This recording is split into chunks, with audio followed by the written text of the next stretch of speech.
I'm going to cut you into pieces. These were the last words Officer James Parker heard before the dating app hookup turned into his worst nightmare. In a bathtub just miles from London's financial district, a respected police officer remained slowly dissolved in acid while his killer calmly shopped online for more chemicals. No one knew he was missing.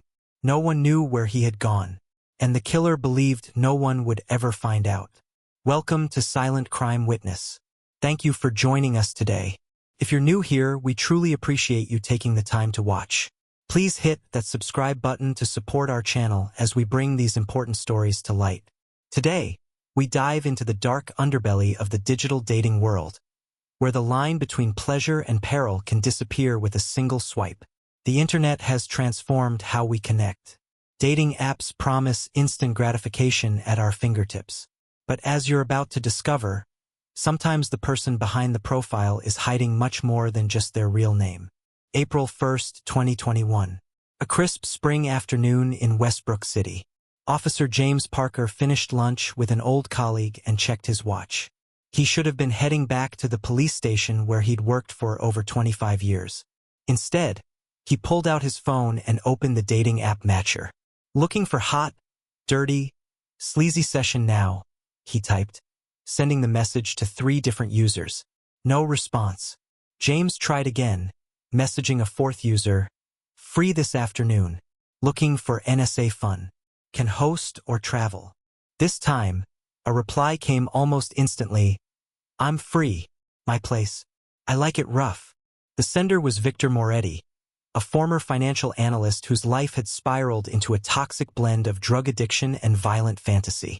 What James couldn't know, was that Victor had spent the morning performing what he called a cleansing ritual, drawing pentagrams on his bedroom floor and burning black candles while high on crystal meth.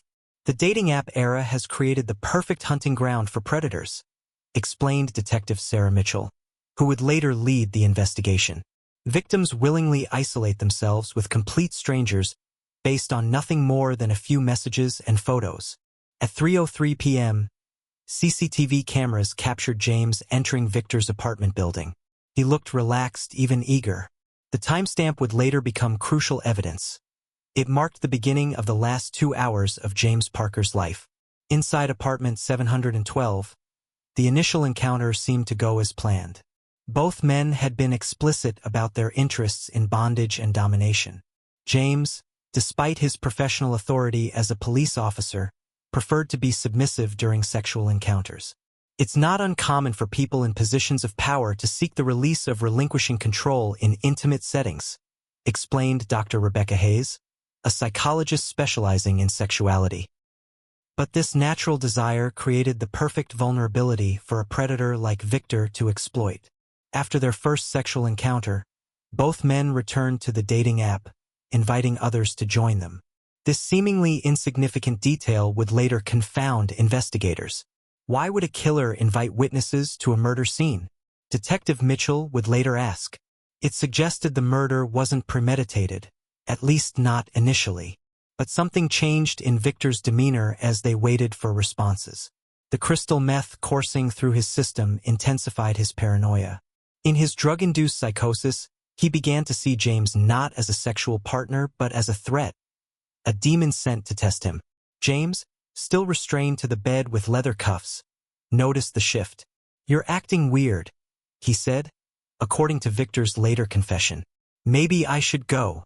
Victor stared at him with dilated pupils.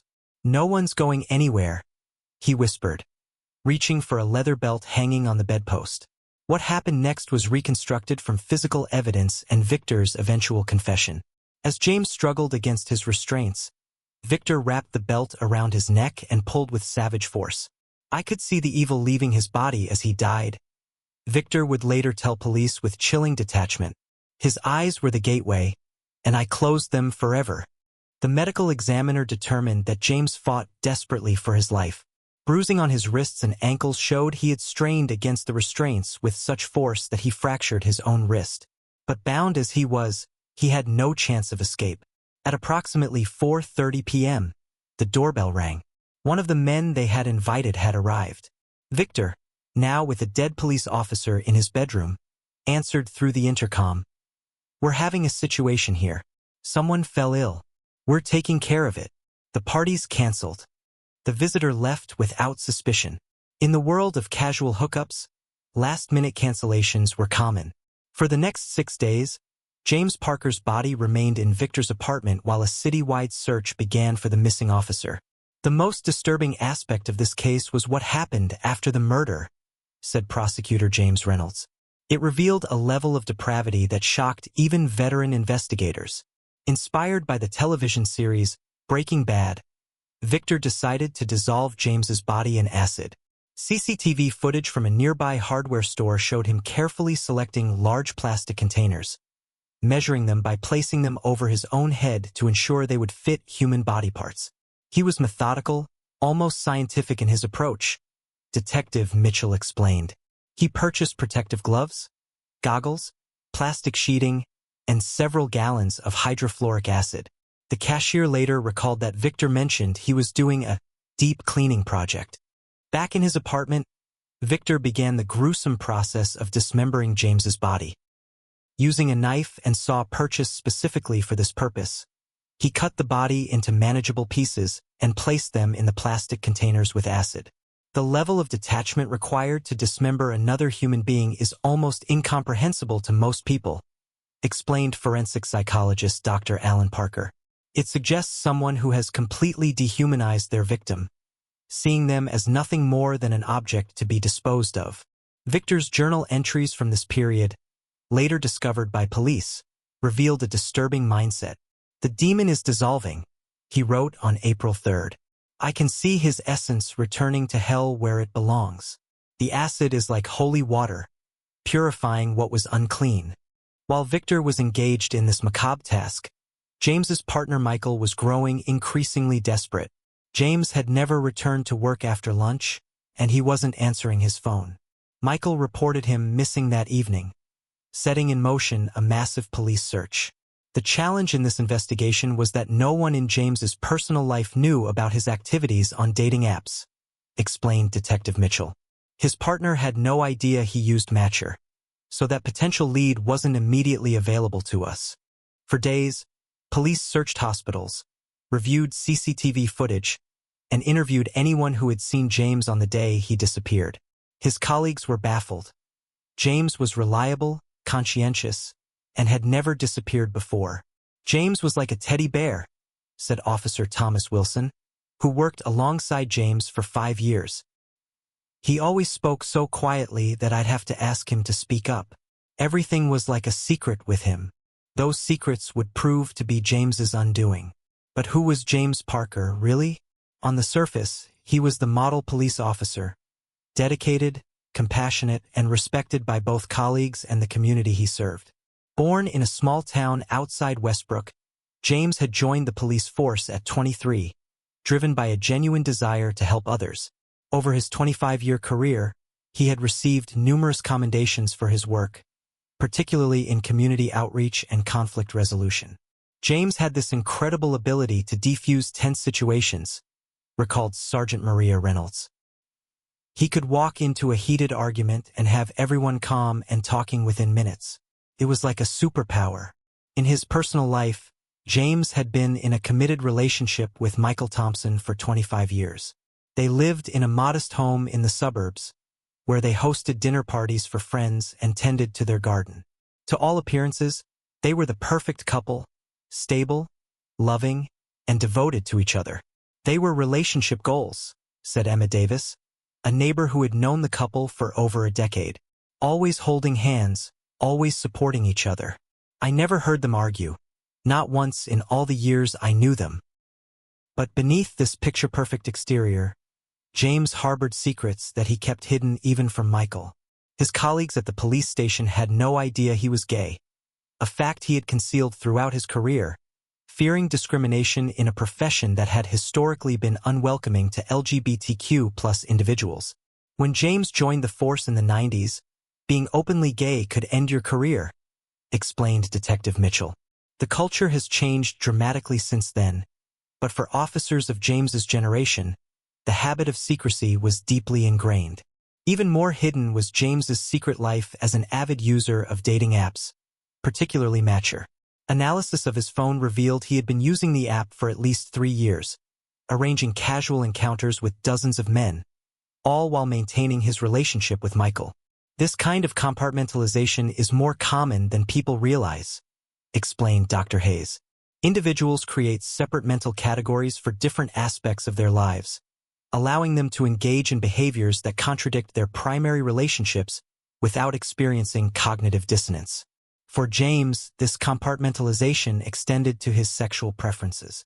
While he presented as gentle and soft-spoken in his professional and personal life, his Matcher profile revealed a man who sought dominant partners who would restrain and control him. The psychological release of surrendering control can be particularly appealing to those who bear significant responsibility in their daily lives, Dr. Hayes noted. For someone like James, who made life-or-death decisions as part of his job, the opportunity to relinquish control completely might have been irresistible. This desire for submission would ultimately place James in a position of fatal vulnerability when he encountered Victor Moretti. On April 7th, nearly a week after the murder, residents in Victor's apartment building noticed a powerful, nauseating odor emanating from his unit. Martin Harris, who lived directly below, described it as sweet at first, then acidic like citrus. Once you smell it, you never forget it. Harris knocked on Victor's door to inquire about the smell. Victor, appearing unervingly calm, claimed he was cooking for a friend and dismissed Harris's concerns. He was cool as a cucumber, Harris recalled with a shudder. Nothing in his eyes said there was a dead body dissolving in his bathroom. But that smell. I knew something was very wrong. Harris reported his concerns to the building manager, who scheduled an inspection of Victor's apartment for the following day. Sensing that his time was running out, Victor attempted to accelerate the disposal process, adding more acid to the containers. What Victor didn't realize was that the acid was eating through the plastic containers, leaking onto the bathroom floor and seeping into the apartment below. The caustic liquid had begun to damage the ceiling in Harris's bathroom, creating a small but growing stain. I noticed this yellowish spot on my bathroom ceiling, Harris later testified. It was getting bigger every day, and when I touched it, my finger burned.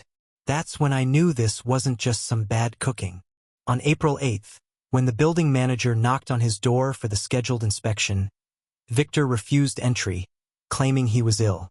The manager, now seriously concerned about both the smell and the damage to the building, contacted the police. Officers arrived at Victor's apartment that afternoon. When Victor refused to open the door, they forced entry based on the building manager's authorization and concerns about potential hazardous materials. What they discovered inside would haunt them for the rest of their careers. In the bathroom and bedroom, they found multiple plastic containers holding partially dissolved human remains. The acid had eaten through some of the containers, causing caustic liquid to leak onto the floor. The walls were decorated with satanic symbols drawn in what appeared to be blood. Victor, found sitting calmly on his sofa scrolling through dating profiles on his phone, was immediately arrested. The scene was like something from a horror movie, recalled Officer Jennifer Lopez, one of the first responders. The smell was overwhelming, a combination of chemicals and decomposition, and Victor just sat there, completely detached, as if we were interrupting his afternoon tea. During his initial interview, Victor made a full confession, describing in disturbing detail how he had killed James and attempted to dispose of his body. But it was his complete lack of remorse that disturbed investigators most. I had to cleanse him, Victor told detectives with an eerie smile. He was infected with evil spirits. I could see them inside him. I did the world a favor. Forensic analysis of Victor's apartment revealed James's DNA throughout the bedroom and bathroom. His personal belongings, wallet, phone, and watch were found hidden in a kitchen cabinet. Analysis of both men's phones confirmed they had met through Matcher and arranged their fatal encounter just hours before James's death. But who was Victor Moretti, and what had transformed him from a successful financial analyst into a killer? Born in Naples, Italy, Victor had grown up in a devoutly Catholic household where homosexuality was considered a mortal sin. His early journals, later discovered by investigators, revealed a young man tormented by his sexual desires, believing himself to be possessed by Satan for his attraction to men. Victor's religious upbringing created profound internal conflicts that he never resolved, explained Dr. Alan Parker, a forensic psychologist who evaluated Victor. He simultaneously craved sexual freedom while believing he was fundamentally evil for having these desires. Victor's childhood had been marked by strict religious education and frequent punishment for any behavior his parents deemed sinful. His father, a devout Catholic with connections to extremist religious groups, had subjected Victor to cleansing rituals when he suspected his son might be gay. These rituals involved fasting, prayer, and sometimes physical punishment, Dr. Parker explained. They instilled in Victor the belief that homosexuality was not just a sin but a form of demonic possession that needed to be exorcised. Despite these experiences, or perhaps because of them, Victor developed an intense fascination with religious iconography and rituals. As a teenager, he began creating his own ceremonies, blending Catholic traditions with elements of occultism. This kind of syncretism, combining elements from different religious traditions, is not uncommon in individuals struggling with religious trauma, explained religious studies professor Dr. Elena Rodriguez. It represents an attempt to create a spiritual framework that accommodates their identity while maintaining a connection to their religious roots. In 2014, seeking escape from his internal torment, Victor moved to Westbrook, where he secured a position at a prestigious financial firm. Initially, he thrived in the more liberal environment, but the freedom to explore his sexuality led to increasingly extreme behaviors. Victor became addicted to the rush of anonymous encounters, Dr. Parker explained. But each encounter left him feeling more empty and more convinced of his own wickedness. Colleagues from this period described Victor as brilliant but erratic. He could dazzle clients with his financial acumen one day and appear distracted and disheveled the next. He began missing deadlines and showing up late for meetings, often with no explanation. He would go from being the star performer to completely checked out, recalled former colleague David Chen. We all assumed it was stress or maybe partying too hard. No one suspected the depth of his problems. The turning point came in 2018 when Victor was diagnosed with HIV. Rather than seeing this as a manageable medical condition, Victor interpreted it as divine punishment for his sinful lifestyle. When I got the diagnosis, I knew God had marked me, Victor wrote in his journal. The virus is his way of showing me what I am: unclean, infected, damned. Instead of seeking proper treatment, Victor began self-medicating with crystal methamphetamine, a drug known to cause paranoia, hallucinations, and violent behavior with prolonged use. His appearance deteriorated rapidly. He lost weight, developed sores on his face and arms, and often went days without sleeping. Around this time, Victor's behavior at work became increasingly erratic. Colleagues reported him making bizarre statements during meetings, sometimes speaking about demonic possession or punishment for sins. He came to a client presentation with strange symbols drawn on his hands, recalled a former coworker. When asked about them, he said they were protection from evil forces. Everyone thought he was joking, but he was deadly serious. During one particularly disturbing incident, Victor began speaking in tongues during a team meeting, claiming he could see demons surrounding his colleagues. When his manager suggested he take some time off, Victor became enraged, accusing everyone in the room of being agents of Satan. Victor's employers eventually terminated his employment after multiple warnings. Without the structure of work and a steady income, his drug use intensified, particularly his addiction to crystal methamphetamine. Crystal meth creates a perfect storm of paranoia, aggression, and psychosis, explained addiction specialist Dr. Maria Rodriguez. Long-term users often experience hallucinations and delusions that can trigger violent behavior. Victor's apartment became a reflection of his deteriorating mental state. Neighbors reported hearing him chanting at all hours of the night, and the few visitors he allowed inside described walls covered with religious symbols, black candles burning continuously, and mirrors covered with red cloth. He told me the mirrors had to be covered because demons could use them as portals, said Marcus Thompson, a former sexual partner who visited Victor's apartment several months before the murder. I thought it was just some weird aesthetic choice, but he was deadly serious about it. In the months leading up to the murder, Victor had been attending a support group for crystal meth users, where he had alarmed other members with his graphic descriptions of violent sexual fantasies. He would talk about tying people up and punishing them for their sins, said one group member who spoke anonymously. We all found him disturbing, but no one thought he would actually kill someone. The group facilitator, Dr. Lisa Wong, recalled being concerned enough about Victor's statements to suggest he seek psychiatric help. He talked about cleansing people through pain, about being chosen to identify and punish evil. I recommended he see a psychiatrist, but he refused, saying doctors were part of a conspiracy to suppress the truth. By April 2021, Victor was living in a world of delusion, convinced he had been chosen for a divine mission to cleanse the world of evil. James Parker, a respected police officer with a secret life, became the target of that mission.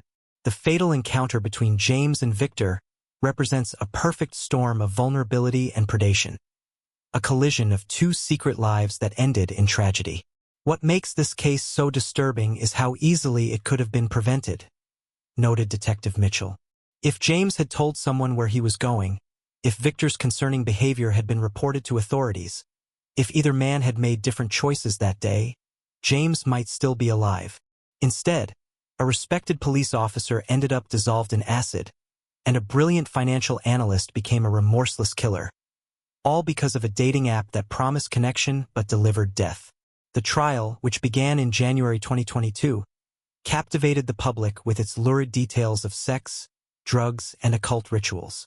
Media coverage focused heavily on James's secret life, exposing his private activities to the world and causing additional pain to his partner and family. The victim blaming was relentless, said Michael Thompson, James's partner. Headlines asking what James was doing on a dating app, suggesting he somehow deserved what happened to him because he was seeking casual sex. No one deserves to die like that, regardless of their personal choices. Victor's defense team pursued an insanity defense, arguing that his actions were the result of drug-induced psychosis and untreated mental illness. They presented evidence of his religious delusions, his deteriorating mental state, and the effects of long-term crystal meth use on the brain. Victor Moretti was not in his right mind when he committed this crime, his defense attorney argued. He was suffering from severe delusions caused by crystal methamphetamine and underlying psychiatric disorders. He genuinely believed he was performing a religious ritual, not committing murder. The defense called multiple expert witnesses, including psychiatrists who had evaluated Victor after his arrest. Dr. Jonathan Miller testified that Victor suffered from a combination of drug-induced psychosis and schizophrenia, rendering him incapable of distinguishing right from wrong at the time of the murder. In Victor's delusional state, he believed James was possessed by demonic forces that needed to be eliminated, Dr. Miller explained. He wasn't killing a person in his mind. He was destroying what he perceived as a supernatural threat. Prosecutors, however, pointed to the calculated nature of Victor's actions after the murder as evidence of his awareness of wrongdoing. The defendant's attempts to dispose of Officer Parker's body show consciousness of guilt, the prosecutor argued. He knew exactly what he had done, and he took elaborate steps to cover it up. This was not the action of someone disconnected from reality. The prosecution also presented evidence from Victor's computer, showing he had researched methods of dissolving bodies weeks before the murder. His search history included queries like, how long does it take to dissolve a human body in acid? And, can DNA survive in acid? This wasn't a spontaneous psychotic episode, argued Prosecutor Reynolds.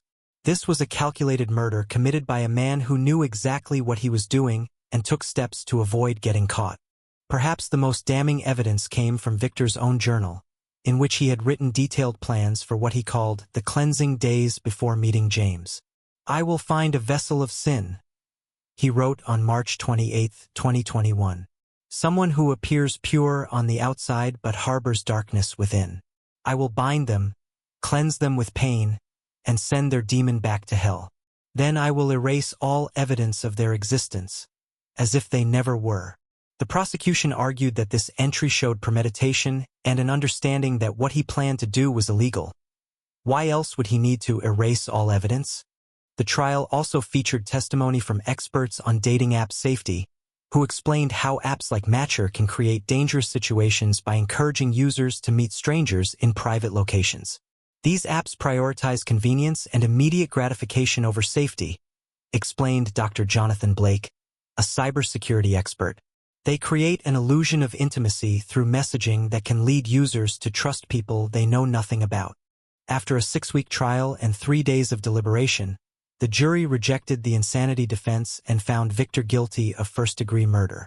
He was sentenced to life imprisonment without the possibility of parole. For James's partner Michael, the trial was doubly traumatic. Not only did he have to confront the horrific details of James's death, but he also learned about a side of his partner he had never known existed. "I thought I knew him completely," Michael said in his victim impact statement, his voice breaking with emotion. "We shared 25 years together. Now I realize there was a whole part of his life he kept hidden from me. I'm left wondering if I ever really knew him at all." In the months following the trial, Michael fell into a deep depression. Friends worried about his mental health as he became increasingly isolated, refusing to leave the home he had shared with James. "He couldn't bear to sleep in their bedroom anymore," said Emma Davis, the couple's neighbor. "He moved a mattress into the living room and basically lived there. He couldn't even look at photos of James without breaking down." Eventually, Michael sought therapy to help process his grief and the shocking revelations about his partner's secret life. Through this process, he began to understand the complexity of human sexuality and the reasons why James might have sought experiences outside their relationship. "I've had to accept that loving someone doesn't mean you know everything about them," Michael said in a rare interview a year after the murder. "James had parts of himself he couldn't share with me, maybe out of shame, maybe out of fear of hurting me. I wish he had trusted me enough to be honest, but I understand why he didn't." The revelation of James's secret life also sent shockwaves through the police department where he had served for over 2 decades. Many of his colleagues struggled to reconcile the quiet, professional officer they knew with the man who sought anonymous sexual encounters with strangers. "It doesn't change who he was as an officer," insisted Sergeant Maria Reynolds. "James served this community with dedication and compassion for over 25 years. Whatever he did in his private life doesn't erase that legacy." But others felt betrayed by the deception.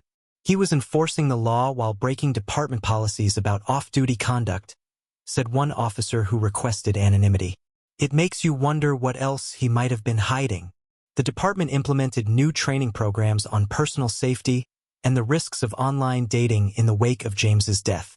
They also revised their policies on supporting LGBTQ+ officers, acknowledging that the culture of secrecy that had prevailed during James's early career might have contributed to his need for a double life.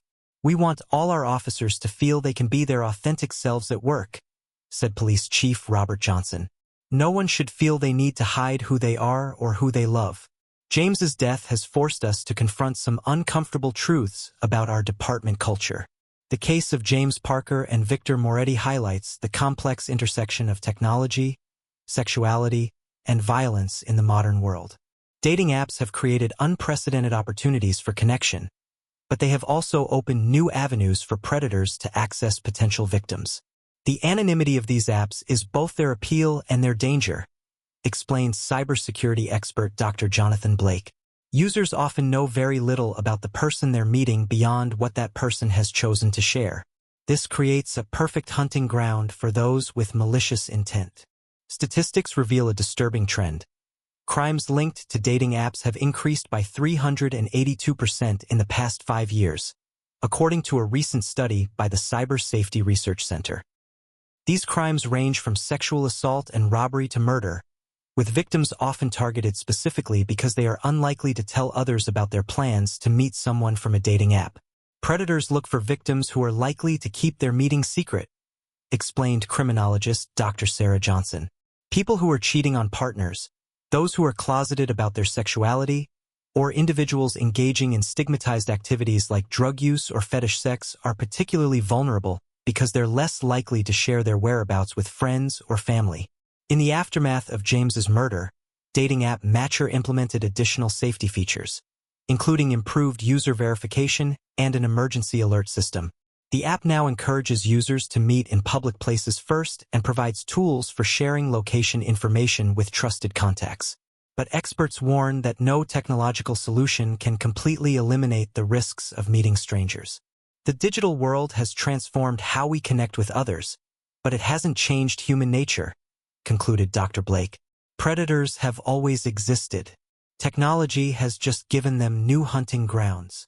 For the residents of Westbrook, the case shattered their sense of security and trust.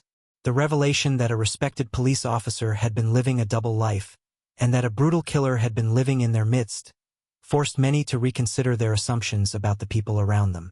This case reminds us that we never truly know what's going on behind closed doors, reflected Detective Mitchell. The person sitting next to you on the bus, serving you coffee, or even protecting your community might be harboring secrets you could never imagine. The apartment building where James was murdered became a macabre tourist attraction in the months following the trial, with true crime enthusiasts taking selfies outside and attempting to peek into the windows. The building's management eventually installed security cameras and hired guards to keep gawkers away. It was disgusting, said Martin Harris, who continued to live in the building despite the notoriety. People treating a man's horrific death like entertainment. Some even asked if they could see my bathroom ceiling where the acid leaked through. What's wrong with people? The apartment where the murder occurred remained vacant for over a year, despite being completely renovated. Eventually, it was rented to a young couple who claimed they didn't mind the unit's history. They were more concerned with the affordable rent in an expensive neighborhood. We sage the place regularly, said Alyssa Chan, one of the new tenants, and we've had a priest come in to bless it. But honestly, we don't feel any negative energy here. It's just a place where something terrible happened, but that doesn't define it forever. Today, Victor Moretti remains in a maximum security psychiatric prison, where he continues to maintain that he was carrying out a divine mission. Prison psychologists report that he shows no remorse for his actions and still experiences periodic psychotic episodes despite being medication compliant. I saved the world from a demon, he told a prison psychiatrist recently. One day, everyone will understand what I did was necessary. Victor spends his days creating elaborate religious artwork, filling notebooks with what he calls prophecies, and writing letters to various celebrities and political figures warning them about demonic possession. Most of these letters are intercepted by prison staff and never sent. His delusions remain fixed despite years of treatment, said Dr. Elizabeth Carter, the prison's chief psychiatrist. He genuinely believes he was chosen by God for a special mission. In his mind, he's not a murderer but a holy warrior. James's partner Michael has established a foundation in James's name to promote safety awareness for users of dating apps. The foundation provides resources for verifying the identity of potential dates and encourages users to take basic safety precautions. If sharing James's story prevents even one person from becoming a victim, then some small good will have come from this tragedy, Michael said at the foundation's launch. I couldn't protect James, but maybe his story can protect others. The foundation also advocates for better support systems for LGBTQ+ individuals in traditionally conservative professions like law enforcement and the military. Michael believes that if James had felt more comfortable being open about his sexuality throughout his career, he might not have developed the habit of secrecy that ultimately put him at risk. James spent decades hiding who he was, Michael explained. That kind of compartmentalization becomes a way of life. If he had been able to be his authentic self from the beginning, maybe he wouldn't have needed a secret life at all. For those who use dating apps, James's story serves as a stark reminder of the potential risks lurking behind attractive profile pictures and flirtatious messages. Safety experts recommend several precautions. Always meet in a public place first, advised Detective Mitchell. Tell someone you trust where you're going and who you're meeting. Share your location with a friend. And trust your instincts. If something feels wrong, it probably is. Other recommendations include video chatting before meeting in person, researching potential dates on social media, and using dating apps that require identity verification. Experts also suggest avoiding sharing too much personal information until trust has been established. It's also important to be aware of red flags, added Dr. Hayes. Someone who pressures you to meet immediately, who refuses to video chat first, or who insists on meeting in a private location should be approached with extreme caution, if at all. The case also raises important questions about privacy, double lives, and the secrets we keep from those closest to us. James maintained a long-term, seemingly happy relationship while simultaneously seeking sexual encounters with strangers, a contradiction that ultimately led to his death. Many people compartmentalize different aspects of their lives, explained Dr. Hayes. But this kind of compartmentalization can be dangerous, both emotionally and physically. When no one knows where you are or who you're with, you're inherently more vulnerable. Psychologists suggest that the increasing prevalence of double lives may be linked to the digital age, which makes it easier than ever to create and maintain separate identities. Before smartphones and dating apps, having a secret life required significant effort, noted Dr. Hayes. You needed separate phone lines, physical locations to meet people, and elaborate excuses for your absences. Now, you can lead a completely different life on your phone while sitting next to your partner on the couch. This ease of deception has created new challenges for relationships, with therapists reporting an increase in cases involving digital infidelity and secret online lives. The partners I work with are often shocked by the extent of the deception, said relationship therapist Dr. Mark Williams. They discover their spouse has been leading a completely separate life online, sometimes for years, without them having any idea. For some, like James, these secret lives can have fatal consequences. But even in less extreme cases, the psychological impact of maintaining a double life can be severe. Living a compartmentalized life requires constant vigilance, explained Dr. Hayes. You're always managing information, always on guard against slipping up. This creates chronic stress that can lead to anxiety, depression, and even physical health problems. The healthier alternative, experts suggest, is open communication about needs and desires, even when those conversations are difficult. Honesty about your sexual needs doesn't guarantee your partner will accommodate them, acknowledged Dr. Williams. But it does create the possibility of finding compromises or solutions together, rather than resorting to deception. As we navigate this new landscape of digital connection, James Parker's story serves as a powerful reminder that behind every profile picture and every flirtatious message is a real person. Sometimes vulnerable, sometimes dangerous, always complex. The internet has indeed changed the way we live, work, shop, and date. And as James Parker discovered in the most tragic way possible, it has also changed the way some people kill. One click led James Parker to Victor Moretti's apartment. One swipe led to his restraint on a stranger's bed. One fatal encounter led to his body being dissolved in acid. All because of a dating app that promised connection but delivered death. In the digital age, the line between safety and danger has never been thinner. A profile can hide a predator. A message can lead to murder. And the person you think you're meeting might be someone else entirely. James Parker's last message on Matcher, sent just minutes before he arrived at Victor's apartment, reads like a chilling premonition. On my way. Can't wait to meet the real you. The real Victor Moretti was waiting, with restraints, a leather belt, and plans for murder. The real James Parker walked willingly into his trap. A respected officer whose secret life led him directly into the hands of a killer. Two strangers, connected by technology, disconnected from reality, bound together in a fatal encounter that would end with one man dead and another condemned to life in prison. This is the dark side of our digital world, where convenience comes at a cost, and the price can be your life. If you found this story impactful, please consider supporting this channel by subscribing. Your subscription truly helps ensure these important stories continue to be told.